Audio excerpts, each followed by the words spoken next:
Hey guys, we'll get started in just about a minute here as a few more people jump on. How are you doing, Anna? I'm good. I can't hear you, and yet I'm good. Sorry. Good. I'm sorry. I had it on mute. That's it. That's okay. How are you doing? Great.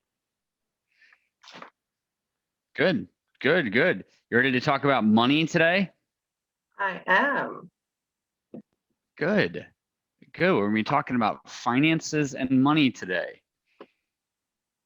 Yeah, it is business fundamentals for advanced real estate professionals, and that's about money. So we're going to be talking about, right, how do we think about our money? How do we grow our wealth? How should we spend our money? How should we structure our business financially? Right? What should we look like in that pathway as a business owner? Does it make sense? Yep. Okay, great. And you're here, you're plugged in, you've got your screen on, so we're going to get started. We're not going to spend or waste a lot of time. This is being recorded. It'll go out to people. And so, Anna, you're going to get the one-on-one in this conversation here until other people jump on, and we'll go from there. How's that sound? Sounds great. Okay. So the first place we need to start is people say they join Keller Williams because we operate business or we teach people to operate a business like a business. Have you heard that before? Yes. Okay. So what are the fundamental models in the real estate business? Do you know? No. Okay, that's all right. So that's kind of the interesting thing is people say, hey, I love Keller Williams because it's teaching me to be a business owner, right? And where we start with fundamentals in business is we start with fundamental models of business, right? So we're going to build from there, and we're going to build towards just focusing on finance today, just focusing on the business structure of our economics and what we need to put together. Yet in the MREA book, there's 4 fundamental models, right? And so when we say like, hey, we're going to run our business like a business, what does that mean? Well, what it means is that we have an economic model, a lead generation model, a budget model, and an organizational model, right? Economic, lead generation, budget, and organizational, okay? You want to remember it a really easy way. It spells out elbow, ELBO, okay? Right? So Mo Anderson teaches that. I didn't make that up, right? So when you think about it, there's 4 fundamental models in the real estate industry, okay? Economic, lead generation, budget, organizational model. And when we say, hey, Keller Williams is a place that teaches the models of the real estate business, right? And we teach you to be a business owner, we've got to ask ourselves, okay, do we know what those models are? Once we understand what they are and just have the fundamental idea of there's 4 things that we should get, we should understand, we should plug into, then we have to start asking ourselves the question, do I understand the economic model? Do I understand the lead generation model? Do I understand the budget model? Do I understand the organizational model? Right? And this is the reason why we titled this course the way we did, and why I think that we could teach Andrew over and over and over again, to be honest, is the fundamentals of business is what people say, yet do they execute on it? So the economic model is no more complicated than how many appointments do I need to go on, to how many transactions do I need to close, to how much income do I need to make based on the way I pay my expenses and this other thing called cost of sale, right? In order to earn the profit I desire to earn. Does that make sense? Okay. Then we look at, the lead generation model is on page 138 of the MREA, there's a list of lead generation strategies, right? And remember, the MREA was written in 2003, published in 2005. So those strategies are written in 2003, published in 2005. Social media was not a strategy at that point. So you're not going to find it in the book. So there are strategies today that exist that didn't exist then, yet that model is, what are the fundamental strategies that I could use to grow my business? What we know is that top producing agents have 3 to 5 strategies that they utilize on a consistent basis to lead generate in order to grow their business. If you don't have 3, and or 5 that you plug into in your lead generation on a daily and or weekly or definitely on a monthly basis, then it makes a lot of sense to flip to the lead generation model and start asking yourself, what trial and error style lead generation am I going to do? Or what am I going to add in? Or what could I focus on? Or what gets me excited about if I did this to generate my business every day, I could grow it.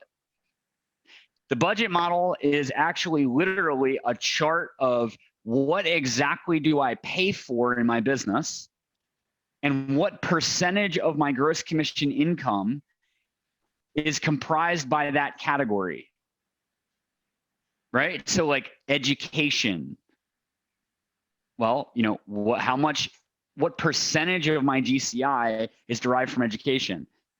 And then the organizational model is when I'm doing that all that I can do, who do I hire and in what order?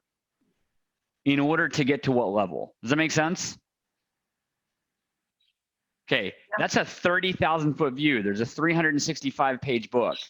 The first thing is, right, do we understand the 4 models of real estate?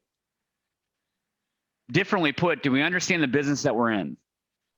Just from if somebody said, what do you do in real estate? You say, well, on a daily basis, I script, practice, lead generate, lead follow up, hold appointments, and negotiate contracts. And yet my business is comprised of, right, focusing on an economic model, right, lead generating on a daily basis and building my database, right, following my budget to make sure that I'm profitable at 40% or more as a target, and building my organization with the operating expenses I set aside to invest in people to be able to create leverage and scale. Do we understand that to be able to say that's what we're doing for a living? Make sense? Yes. Okay.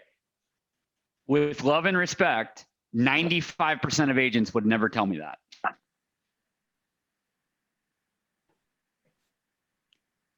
If I cold called agents, didn't teach this class and said, what do you do in real estate? What are the fundamental models? How does the business work? I would get a long drug out answer to that question. Not the 30-second snippet I just told you, which is exactly what we do, right? So step 1 is understanding what do we do and what are the models that we would plug into if we were going to run this like a business. Yes? Yep. Okay. Now we ask the question, right? Why are these models important? Remember, today we're going to talk about money. Okay, there's a real big reason why we're having this training today, right? We'll get to that in a minute. Like today is a significant day financially. We'll talk about that in a minute. Yet today's call is going to be about money. I'm actually personally I'm an investor in our market center, right? I've been a real estate professional. My wife and I had a team, right? I'm a MAPS coach. I've been a team leader before, yada, yada, yada. I own other real estate companies. That's all great. The point to it is I've had a chance to bring 1,000 people into our company. And in over 3,000 recruiting appointments, 30,000 recruiting calls, coaching 200 leaders in our company, I've learned a lot of things about what people don't understand about our business, right? And what's important that if you do, you'll move forward faster. So step 1 is, do we know the fundamental models that our business is built on? Step 2 is, why are those models important? What do you guys think? It makes us focus. Okay, yeah, it gives you a clear focus, right? Why else is it important to understand economic lead generation, the budget, and the organizational model of real estate?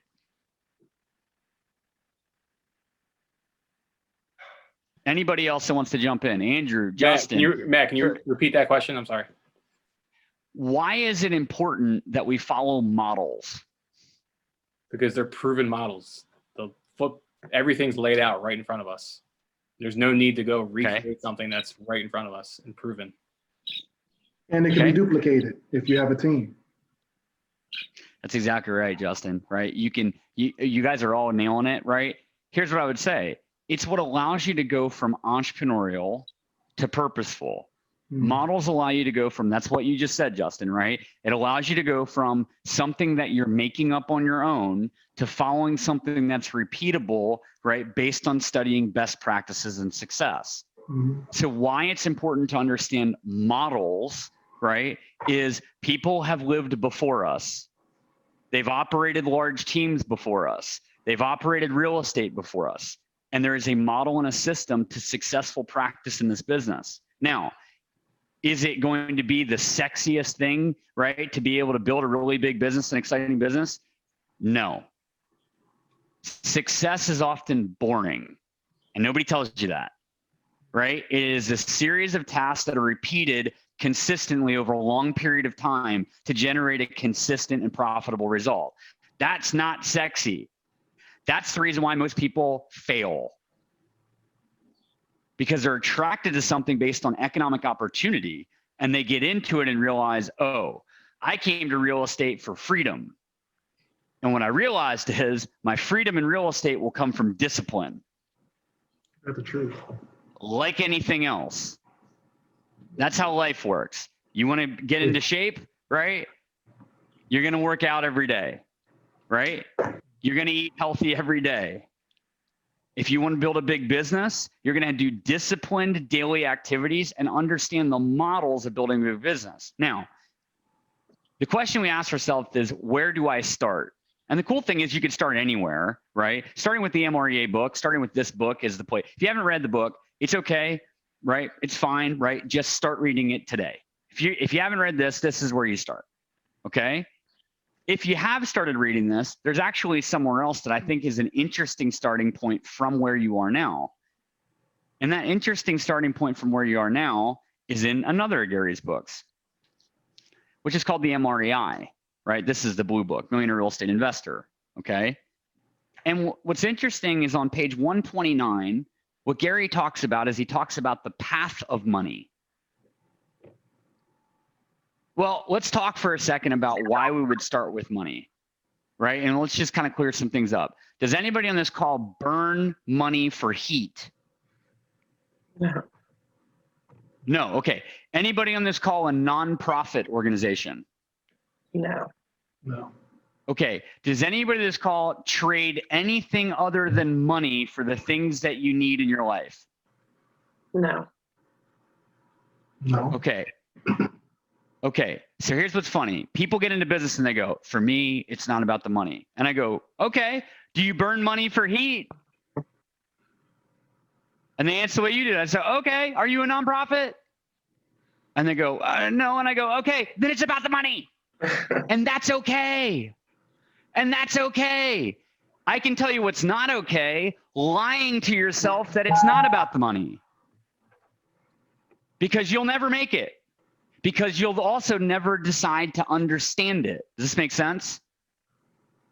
Mm-hmm. Okay, so now people will disengage based on that statement because they'll say, well, that's not for me. I will promise you with love and the respect that's in the world, you won't make it successfully if you don't decide that you're in a business to make money because you got in the business to make money. It's being honest with yourself.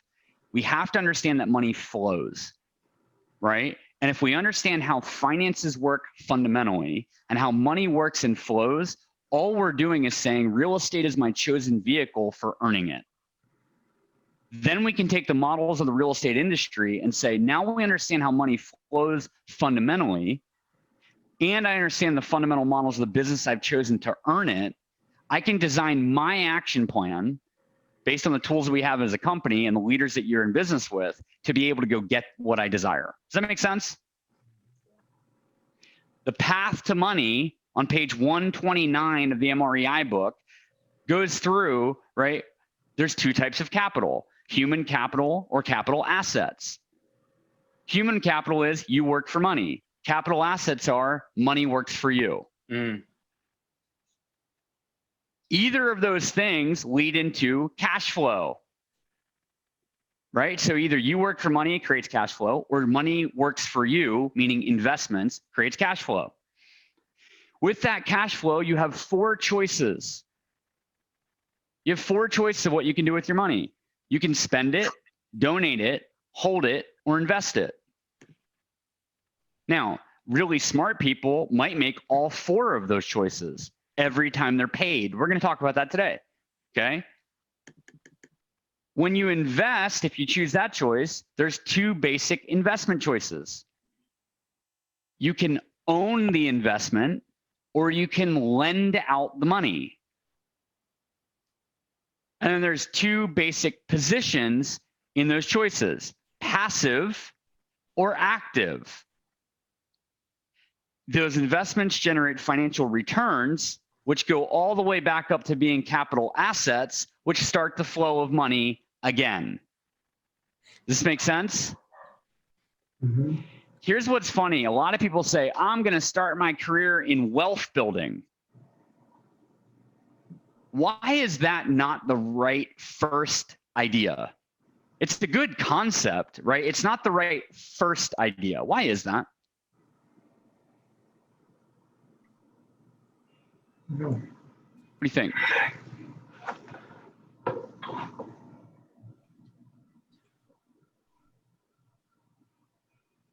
Man, I'd say you have to master a skill, and you have to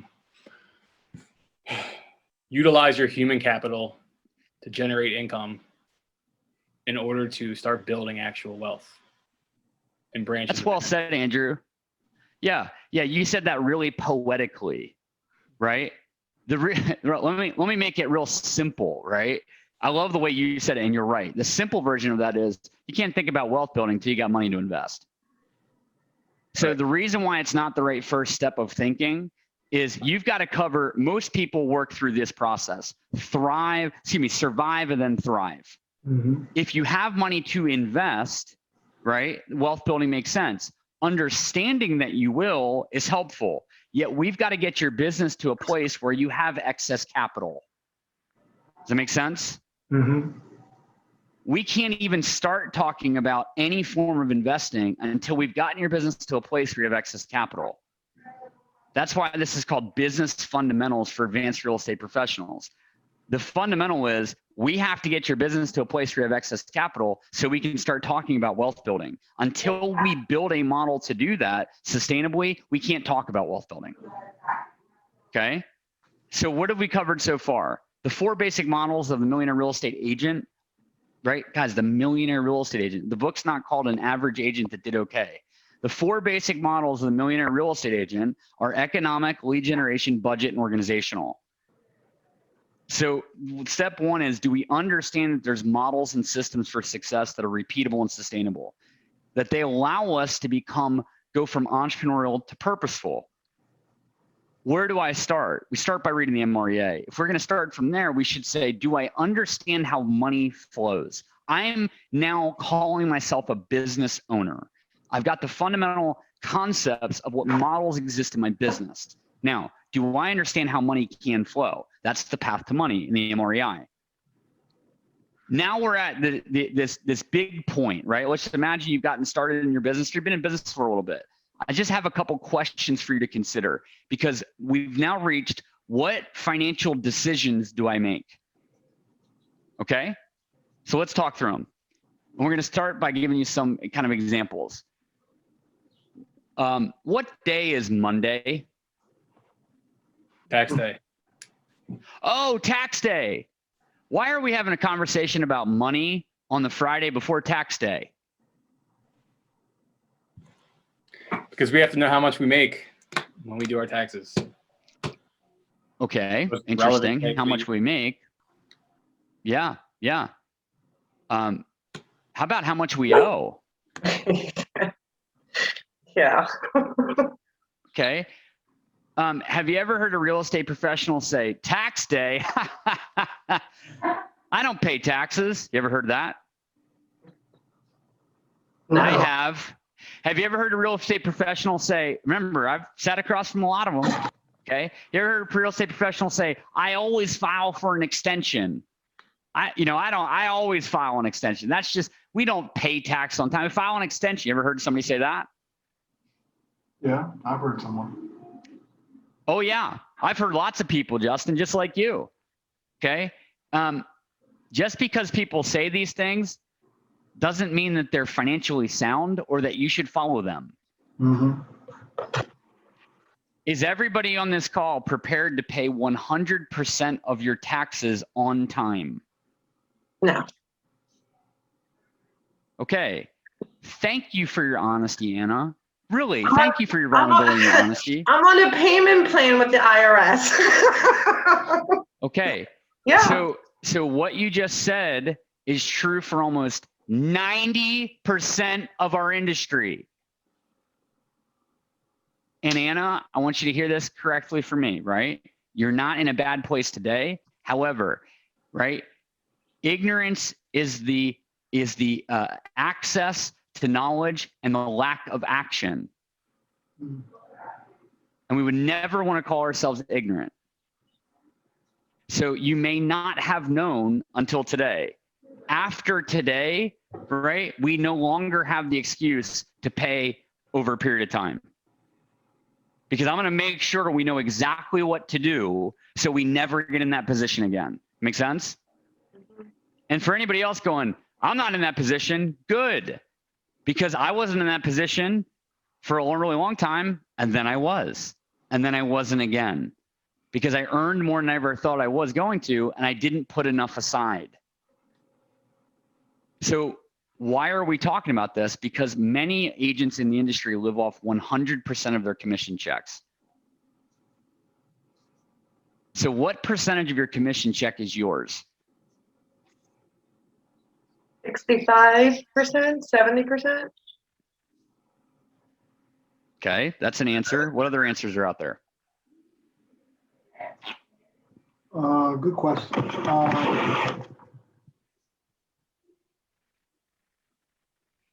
I'm about 80, 85. My overhead's pretty Okay, low. that's an answer. That's an answer. What other answers are out there? 75. Okay, that's an answer. What, any other answers? I'd say the simple answer is everything after you pay the taxes on it. Okay, so here's my answer, 33%.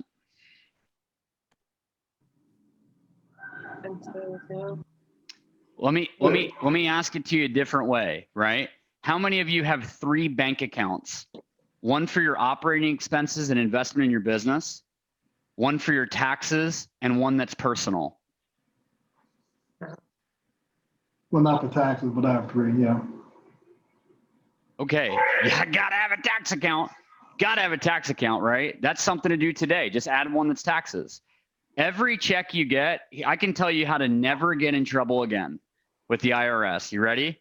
Never get in trouble again being late on your expenses that you want to pay or add to your team, as long as you don't go crazy and outspend what you earn, right?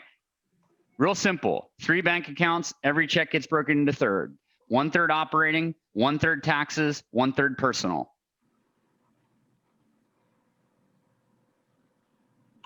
Some people go, 1/3 operating, I'm a solo agent. Why would I do that? I go, well, are you in this business for a career or a year? Mhm. Because if you're in it for a year, you're right. You shouldn't do that. Just do whatever you want. Spend all your money. Doesn't matter. Right? You're going to deal with a big problem and yet, whatever. If you're in it for a career, at some point, you're going to start hiring people. That's that organizational model we talked about. That's fundamental as a model. And what's going to show up is, I promise you, because I've gotten a chance to consult several thousand agents, that when the time arises that you've got to start writing a check for somebody's salary, if you ain't got the money, you're going to balk. Mm. And the problem with that is that you'll probably need the person. It won't be, hey, I'm thinking about making a hire. It's, I'm doing 45 or 50 units on my own, and I have to have an EA, and I can't afford them. You do not want that to occur. Does this make sense? Right. So if you get a $10,000 commission check and $3,300 goes to your personal account and $3,300 goes to your operating account and $3,300 goes to your tax account, your taxes are absolutely paid. By the way, if you got excess in there, great, pay yourself back. It's for savings. That's great.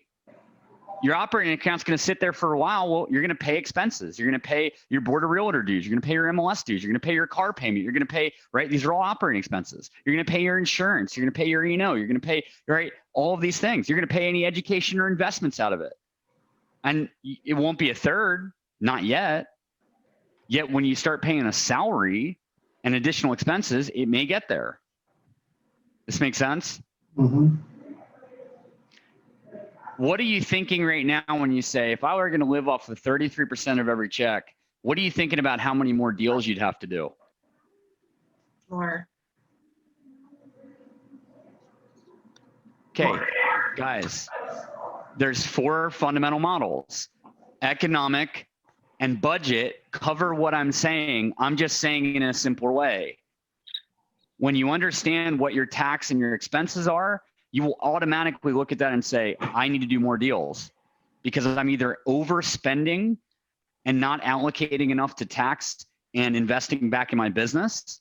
Business owners invest in their business. The easiest way to tell the difference between a business owner and somebody that's just operating as a hobby in real estate is you ask them, hey, how much do you invest back in your business from every transaction? And they say, what? And you go, oh, okay, you're a hobbyist. I got it. Understood. This is a hobby for you. Okay. You're not a business owner. I hear you. All right, no problem. No big deal. Just not a business owner yet. By the way, I'm a coach for a living. So if any of this is like, whoa, that was tough. Sorry. Matt, I have a quick question. Do you, Yeah. say if someone has, like, say I have an IRA that is, with my financial advisor and so forth, from when I was pre-real estate, I was in the corporate world. Is it to cut down some of my expenses because, my first year in real estate was okay, wasn't great. I'm just finishing up my 3rd year. So I got, into a little trouble and so forth with some of my bills and so forth. Is it recommended to touch that IRA to pay some of down that debt so your numbers actually, you can have the 3 bank accounts? I mean, because obviously you asked a great question. Yeah. Anna, my answer would be go talk to your certified financial planner. Okay. Right? Because we don't have the time on this call for us to go through that specifically with you. Right. Because we need to go through an entirety of your current financial picture to be able to answer that question. That's kind of what we're talking about though overall. When you understand the models of a millionaire real estate agent, right, you can talk more about the business. If you don't understand the models of the business, it's hard to understand all of it. What you're saying in a financial picture is the same thing. Should we make those decisions? I'd have to see your entire financial picture to ask you more questions to help us make a decision together. And we don't have time for that. Right. However, you are segueing perfectly to what we need to do next, which is, do each of you retain a CPA and a certified financial planner? No, I need to get one of those. Bad. No. Okay. That's okay if you don't. As of today, it goes back to the statement we made earlier. You can't keep doing it after now. Okay. Yeah. My CPA is in Philadelphia. That's where I'm from, guys. Right. It's why I'm on this call. It's why I'm with you. I'm in business with you. Okay. I'm your partner. My CPA is in Philadelphia. It's engaged CPAs. They're in Fishtown. Right. They're awesome. They're awesome. Right. Michael Clipper and David Corporal is who I work with. They're great. They work with a lot of real estate professionals, a lot of people like me that are multiple business owners, a lot of people like me that have different income streams that are complicated. I've got 6 K1s, which are, right, being an investor in businesses. So they do all those different things. They're great. They cost me a couple $100 to retain a month. I meet with them several times a year, right, for a couple hours a year. And I get to be honest, I can schedule any time. I can get on there and I can ask them questions, Anna. One of the questions you might ask, a CPA is, what are the tax implications of what you just asked me, right? And so if I was asking the question that you just said, I would schedule a call with Michael. He and I would jump on and I'd say, Michael, I got some questions on tax implications of decision-making. And what's great about that is, go ahead. I know the tax implications. So that's why I was just, back and forth with it. I understand. And here's the thing. Right. What I'm telling you is we're talking about business fundamentals. Another one of the business fundamentals is you build a team. And part of your team is a CPA and part of your team is a financial planner. Right. Right? I'm going to talk about financial planning a little bit later on as to some decisions you can make there and what you could do, right? And what that looks like. Okay. Now, one other question. Go ahead. Yeah. I'm so sorry because I came in like 5 minutes in. You said the 4 models are economic. I missed the L. What is the L?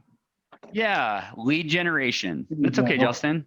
Lead generation, right? It's the fundamental models of the millionaire real estate agent. Yep. Economic, lead generation, budget, and organizational. Yep. Okay. Got it. here, we're talking about the financial decisions that I make. 3 bank accounts, right, is number 1. Number 2, now, by the way, 3 bank accounts is not as sophisticated as you are ultimately going to get. I could teach with love and respect because personally, I've gone through this process and I coach people here. I could teach you advanced business economics and we could have a whole nother conversation. We're not there yet. Okay. We're talking about basics, fundamentals, right? So to start, 3 bank accounts. Ultimately, is that where you're going to be? No, you're going to have more than that, right? And that's a future conversation, okay? So the second step is a CPA and a certified financial planner. If you guys are sitting there going, this isn't for me, this isn't right, this is beyond where I am, this is too much for me, I'm not there yet. Okay, understand every person has that limiting belief. You're not alone. If you're sitting there having imposter syndrome on a call where I'm talking about building your business, hiring professionals, building a team, scaling your models, and you're going, what the hell? Man, this is like a real deal. You're not alone. Everyone gets imposter syndrome. Everybody thinks it's over their head. I did too. It's not over your head. We just do it in steps. Okay, we just do it in steps. The purpose of today's call is give you some steps to think about. Okay? The next step is, have you all formulated an LLC to operate your business through? Meaning, do you get paid a check? Okay. Okay, got it. My accountant told me not to do it until I get employees. I've heard of that too. Okay, so remember this, I'm not a CPA. And in full disclosure, I'm in school to finalize being a certified financial planner, although I haven't completed it yet, right? Mm-hmm. So, and I am a former attorney, although I no longer practice law. So I'm a civilian, okay? You should go talk to your people. Here would be my response if I had heard that from the ether, understand how I'm saying this, right? If I heard it from space instead of an individual, okay? Get why I'm saying it that way, okay?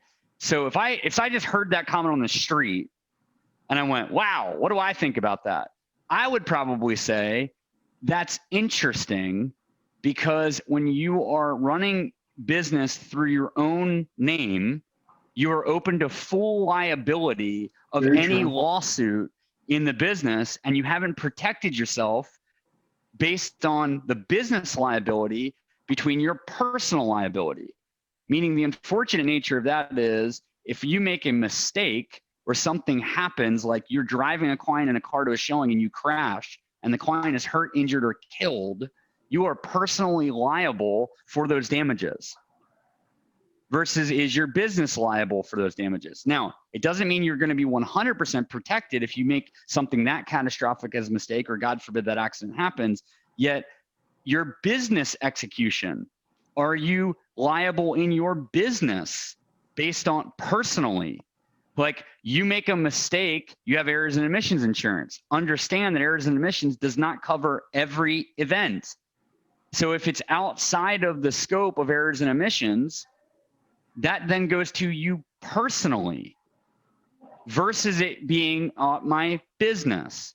Now, there's also tax implications where I have advantages to be taxed through an LLC.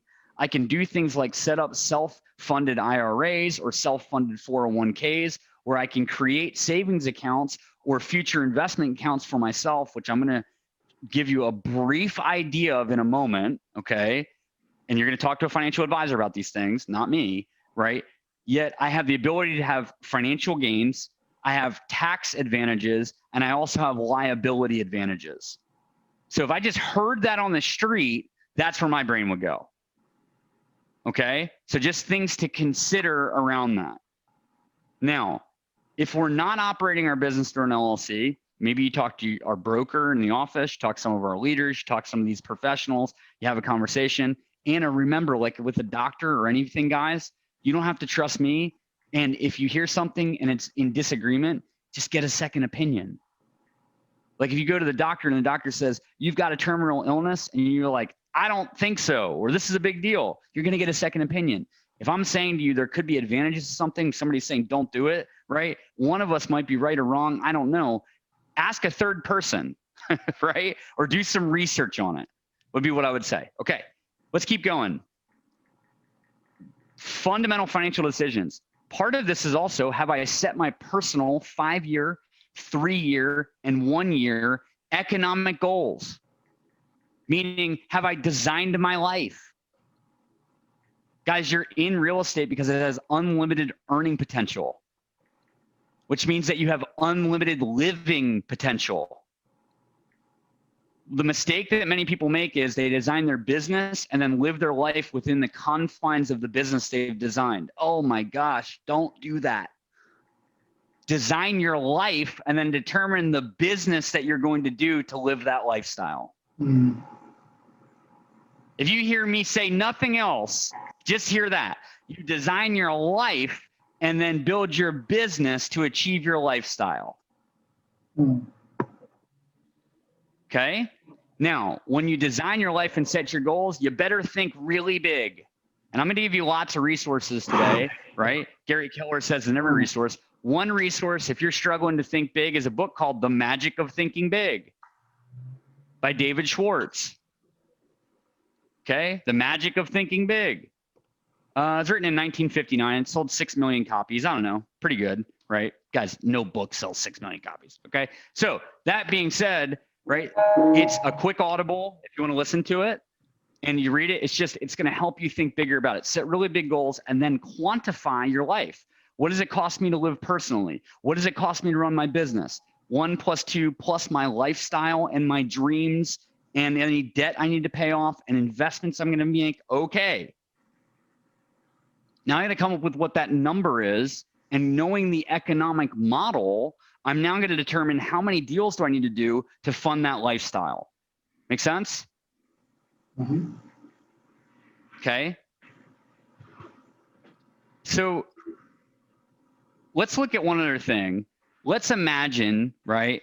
I want to stop for a second. This is kind of a little bit off the wall, yet I think it'll make sense for you. Let's imagine that, is it Terrell? Yes. Okay, excellent. I'll make sure I always pronounce everyone's name correctly. Love it. So Terrell, let's imagine that tomorrow morning, right, you go take $1 million listing. Okay,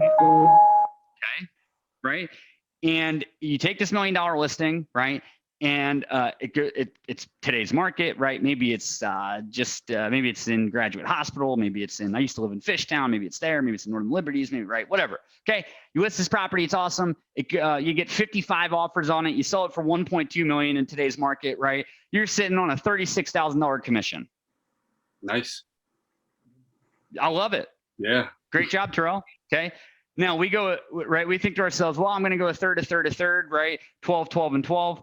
Let's just imagine, right, that you've already overfunded your operating account for the month. You're just having a career month, okay? And you don't need the money personally. So what we're going to do with that check is we're going to take $12,000 and allocate it to cash. I mean, excuse me, $12,000 allocated to tax, and we're going to take $24,000 and invest that sucker. Okay? So I want to show you, Terrell, bear with me here. How old are you? 28. Man, that's awesome. Okay, really cool. I love how young you are and how much opportunity you have. So Terrell, I want to show you something that nobody showed me when I was 28, and now I'm going to beat all those people up at some point if I ever see them again. Okay? So this is a compound interest calculator. This is the federal government's compound interest calculator. You could Google compound interest calculator and it'll show up. Okay. Now, Terrell, should you invest in real estate? Absolutely. And you probably already are. You're about to. Yes. Philadelphia is a great place to do it. I'll help you. Call me. We could do it together, whatever you want to do. And I want to show you something, and everybody on this call something to consider that I never thought about. Terrell, you're going to retire according to every federal government asset and allocated tool at 72 years old. Now, we're going to design a life for you where you retire at 50 or 40 or 45. Okay, you're going to do it way before that. Yet the government says you're going to retire at 72. So what we're going to do with this check, remember, you sold a $1 million property, closed for $1.2 million. You made a $36,000 check. You took $12,000 and you put it into your tax account because you're being really proactive. And you took the other $24,000, you just threw it at your certified financial planner. And all they did was buy an index fund with it. Okay?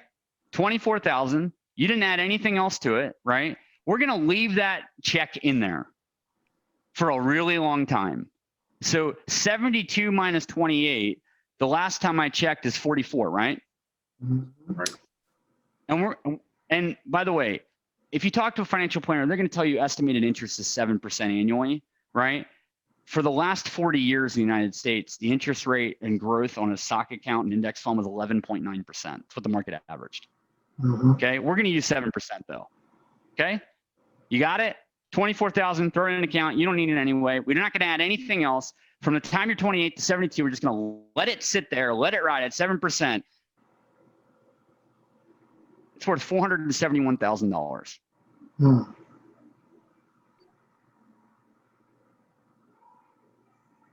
That's why you hire a financial planner. Okay, let's keep going. Now, by the way, anybody else on the call going, I'm not 28. Oh, okay. Go on there and play and put in your numbers and put in, what if I did this? What if I did that? What if I did this? Guys, my profit share every month on the 22nd gets swept into an investment account. Right? Like, just get swept, just get swept. I'm on track for that account to be worth $4.4 million by the time I retire. I'm just taking my profit share and sweeping it into an account. The point is, because I have excess money, I'm investing it. That's the path to money where we started on page 129 of the Millionaire Real Estate Investor book. Does this make sense? Right? I'm not, don't look at me as this is, oh, he's super wealthy. He's doing this. Guys, I was on welfare and food stamps as a kid. Okay. Right. Like, it's not, I don't have it. Right. I've built it through real estate. That's why I'm so passionate about helping you do it. Okay. Let's keep going. How do I formulate an LLC or my business if I chose to? The best bet, remember, we're talking about the team you form. We said you got a CPA, you got a certified financial planner. Okay, now we need a small business attorney. Right? Now, a lot of people go, I could do it on LegalZoom. You could. It's going to cost you $600 to $1,000 to form your LLC, and you can do it in about 20 minutes. Okay? Why would we hire a small business attorney? Well, number one, you're in real estate, so you can generate referrals. That's good, right? Like, that's good. Remember, when you pay someone, right, and you say, I'm going to retain you, you help me for my career. By the way, would you help me? The more of those you build, guys, you're really a business owner now. You do that with your CPA. You notice how I did it earlier in the call. I said, Michael Clipper and David Corporal are awesome engaged CPAs. You should go talk. I'm building their business, right? And they generate referrals. That's how business works. If I've got 5 or 10 or 15 of those relationships, I'm doing good. Okay, so that's one reason to hire them. The other reason to hire them is you have specific things you want your business to do, and or there are things that it will do in the future you don't know yet that you need an attorney to draft. And unfortunately, LegalZoom is going to give you a very template stock agreement, which is going to be fine, yet you're going to need to look at some other things, okay? Now, who else goes on your team that you've never thought about yet as you're building your business, right? You're going to need an insurance professional. Okay. What kind of insurance? Why is that? Well, yeah, that's a great question. You know, you definitely want someone that has the ability to do commercial insurance. Okay. Commercial insurance just means business insurance, right? And the reason why is, let's imagine, Justin, that you decide to go, I'm just going to give you a case study on this real quick. Okay. I've got a shirt that's Fishtown Festival. Maybe you guys have gone to Fishtown Festival. I lived in Fishtown for 10 years. Okay. Right. Fishtown Festival, our sales team used to do a booth there. My wife and I and our team, right? We did a booth, we did a giveaway, we had a lot of fun, it was great, right? Prizes. Okay, what you may or may not know is all of those things that you do in real estate require you to have general liability insurance. It's about $800 a year. You'll need $1 million to $2 million policy. You'll talk to a commercial or a business insurance agent. they're going to be able to give you that policy. Literally, if you want to do most of these festivals or events, they need to see proof of your business liability insurance. That's because if somebody's walking by and they trip over a wire and they fall and they crack their skull in front of your, and you're like, Matt, you're using really graphic examples. I get it. And yet if that actually were to happen and you didn't have this, you would be screwed. Right? So for $800 a year, right, you covered up to $1 million. God forbid something crazy happens. You're like, hey, you go to your insurance, you're good to go. Even if you're at a hosted event. Why else do you have it? Yeah. Oh, if you host an event, you no, better have it. If you're at a hosted event. So let's say it's, I'm in Conchi, so it's the Conshohocken Fair. And I've done first-time homebuyer programs in a church. And it's in a church, but I'm hosting it. So somebody comes in there and trips over a cord in a church, or they're coming after me. Or they Justin, the basic rule of law. Remember, I don't practice law anymore. Yeah, well, here's what I remember from law school. Okay, the basic rule of law is sue everybody. Good point. That's law 101. Gotcha. Literally, like that's literally civil proceedings. It's literally the beginning of like, okay, if there's an accident, you're representing the plaintiff, right? Who do you sue? Everyone. You name everyone. Fair enough. Right? Who do you go after? The biggest pockets. What do you go after? Right? You literally, that's what they're taught. You don't ever want to be in that situation. So today, guys, we're talking about business fundamentals for advanced real estate professionals. We're just talking about team members right now. Okay. And so far on your team, we've got a CPA, a CFP, an insurance professional, and a small business attorney. Mm-hmm. Okay. Okay. In formulating your business, there's that. Here's the last thing I'll say about that. And we're almost done today. That is your first step to long-term wealth building, is formulating your business, right? And the reason why is Andrew at some point in the future will bring me back to teach, advanced business economics, right? I'll get in here and I'll teach you guys stuff that's, confuses me. We'll have to strain our eyes together, right? And yet one of the things I can tell you is if you get to the point, and I hope and trust you will, and I'll help you do this, if you get to the point where you need to form a holding company, right? You've got so many LLCs that you have to have one hold the other ones, okay?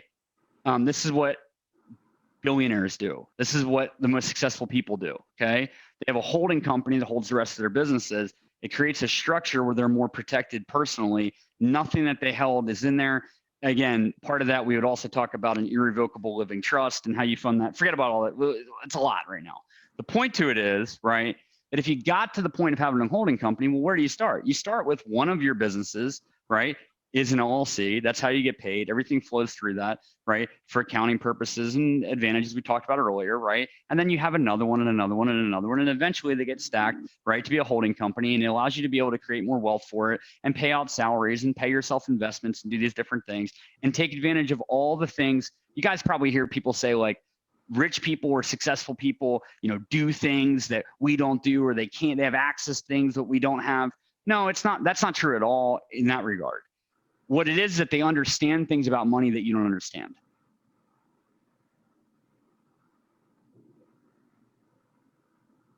And I didn't either. And I'm teaching you things like this, so that's not you anymore. That make sense? Yeah. Okay. So let me cover some tools, resources, in readings, okay? For how the heck how do you get off this call and check whether or not I'm a crazy person, right? Or if you believe that I'm not a crazy person and I can actually help you, how do you learn what I've learned or read what I've read or do that? Okay, either way. First of all, with tools, I'm gonna recommend you schedule a consulting appointment or consistently with Andrew and or Chris or another member of the leadership team to review these 4 core tools in your business. I actually call these the core 4, okay? 411, GPS,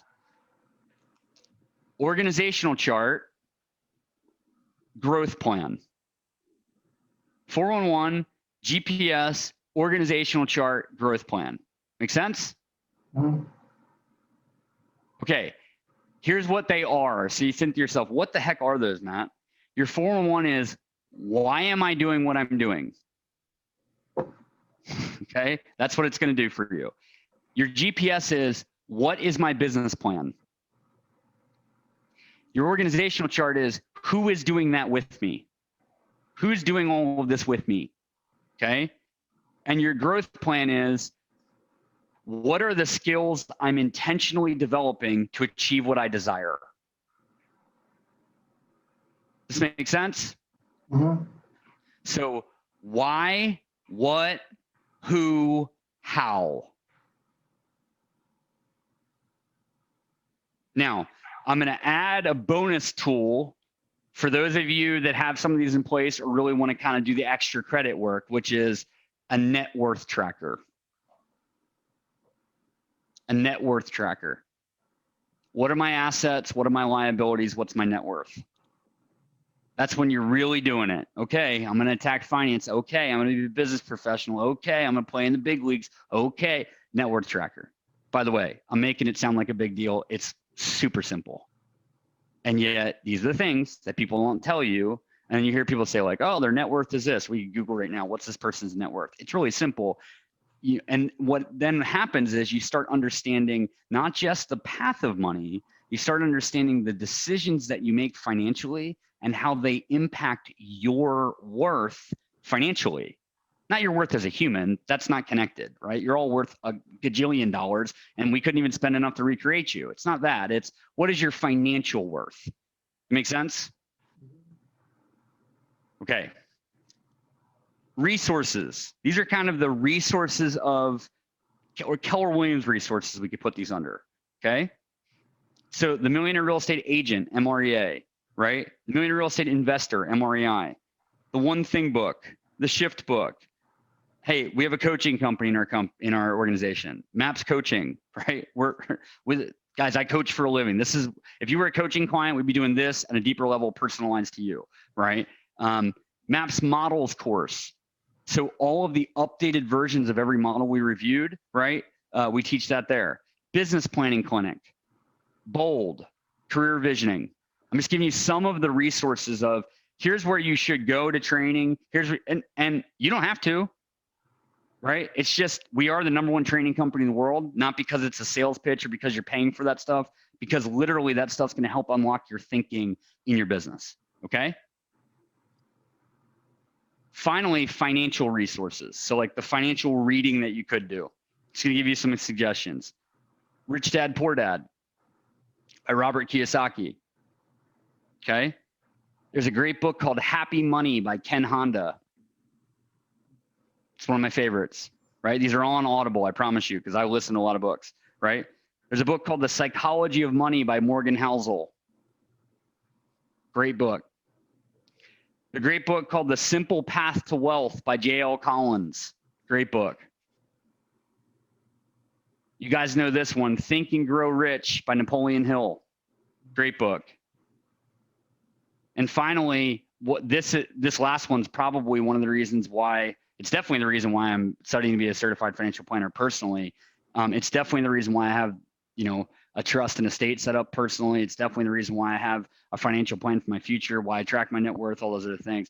It's the reason for all of them. It's called The Path by Peter Mallouk.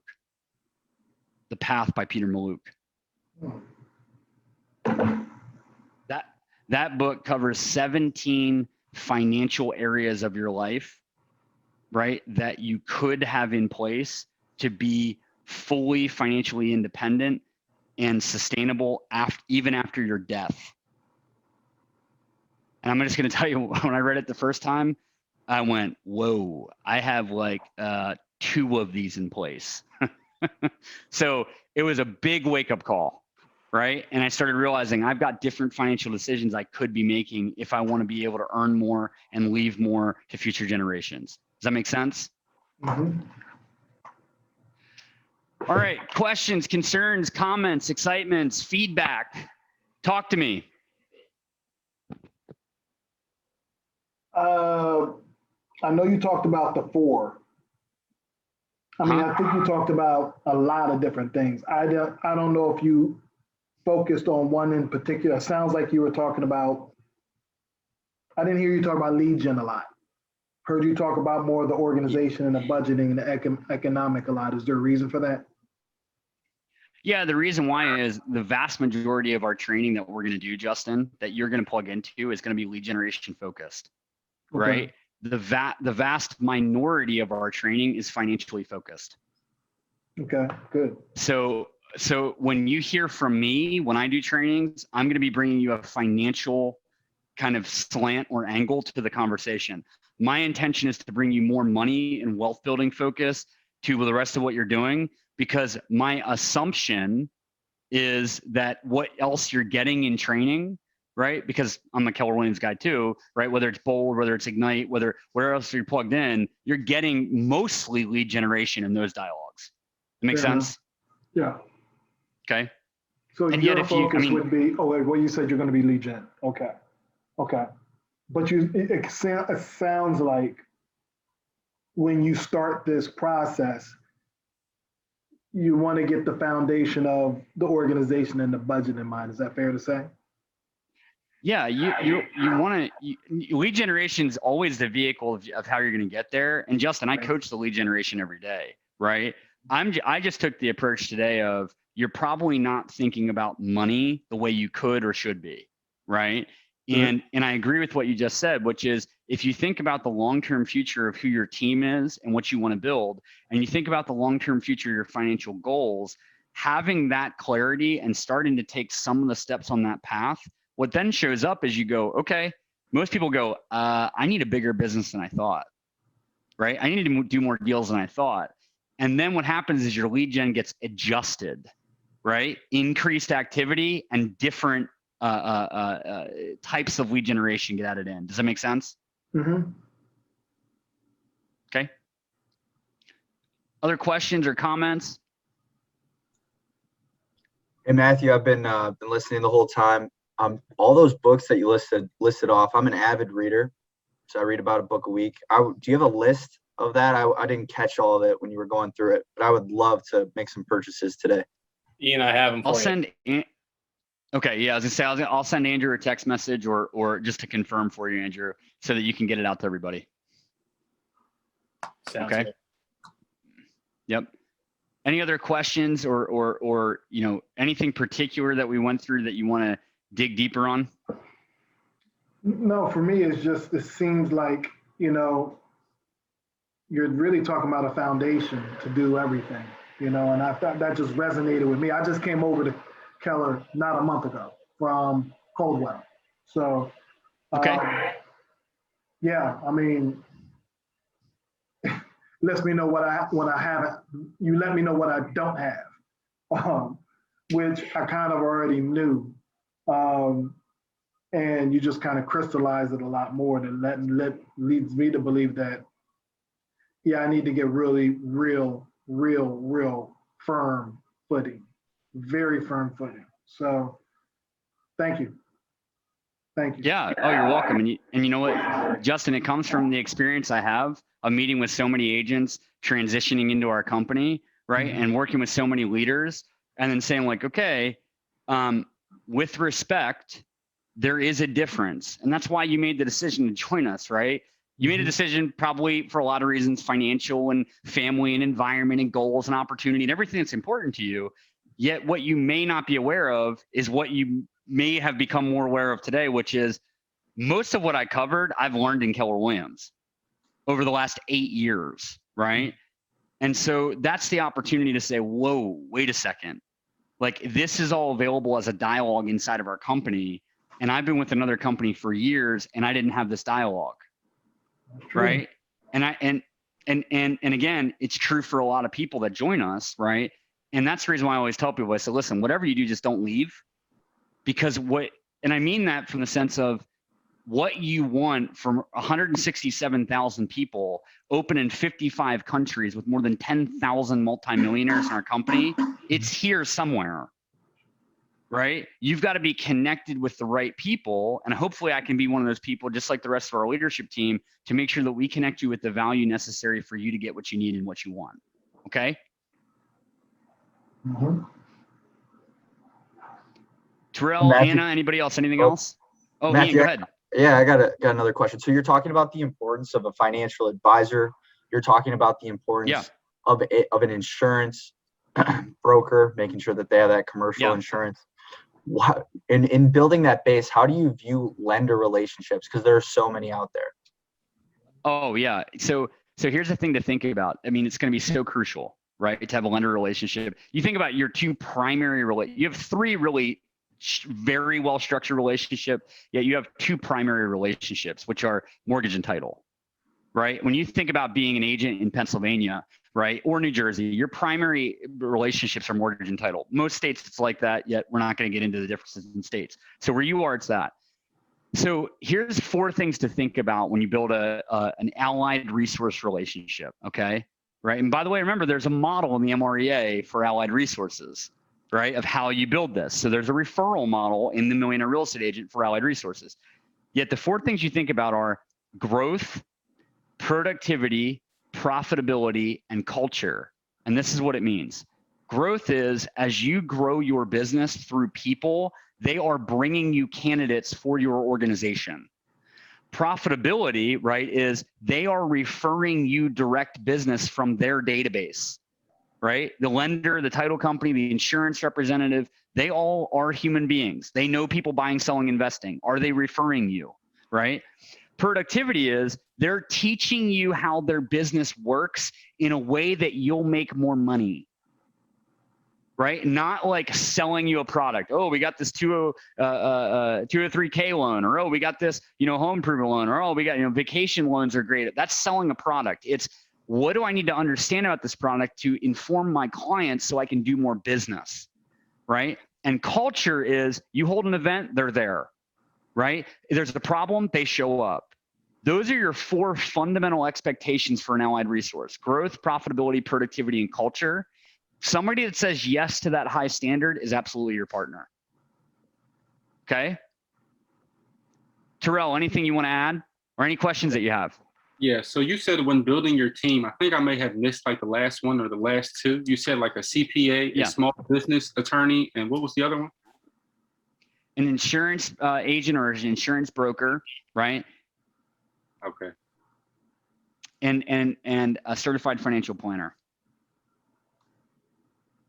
Okay, got it. And when I mean that, what I'm saying is your team to put your business structure in place and your financial future in place, right? Ian asked a great question about your team to operate your business on a day-to-day level. And that is an enormous group of vendors, right? That's mortgage, title, insurance, gutter cleaners, right? Roofers, it's subcontractors. That's that enormous group. When we're talking about a team today, we're saying our business structure and our financial future. And that's the team we're focusing on here. Got it. Okay. Thank you. Okay.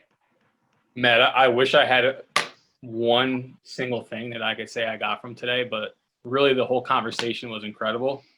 And I think there's conversations that we aren't having every day. All of us, a lot of us are go, go, go at the moment. We're working in our business rather than on our business.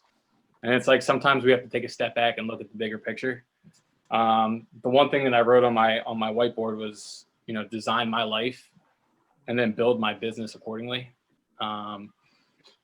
Those are practices that I've been doing a lot lately. Where do I see my life in 3 years, 5 years, and how can I get there? And also freedom comes from discipline. Something I wrote down here, it's like we all got into real estate to be our own business.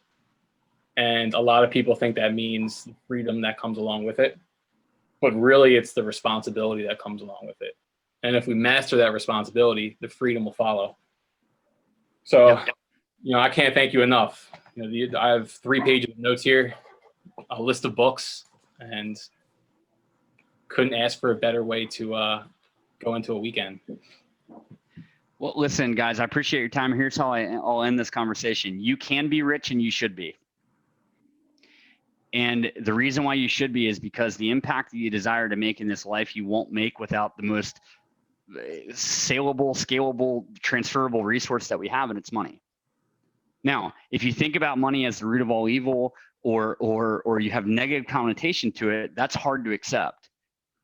I love what Ken Honda says in the book, Happy Money. He said, money is just an energy. And like any other energy, it flows.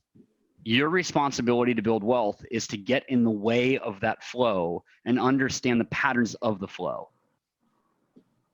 Right? So again, if you understand money, you do understand the fundamentals of business.